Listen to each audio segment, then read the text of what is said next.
عمو سكار، حذر فزر. انا لا بحذر ولا بفزر. ها؟ مش انا هبقى ملك على ارض العزة؟ يا فرحتي. بابا لسه موريني المملكة اللي انا هحكمها كلها. كويس، كان نفسي اتنطط من الفرحة، ضهري بيوجعني. عمو سكار، انا لما هبقى ملك انت هتبقى ايه؟ طيشة. انت غريب قوي. ما عندكش فكرة. بابا وراك المملكة كلها، كل حاجة. حتى الضلمة اللي برا الحدود الشمالية.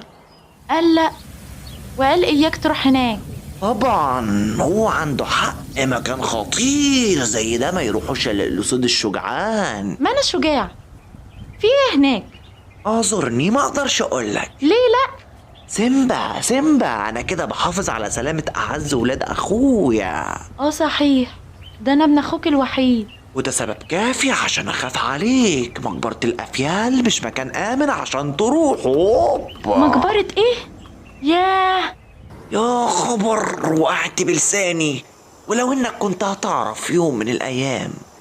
اما انت طلعت شاطر، بس عشان خاطري اوعدني ما تروحش المكان الوحش ده.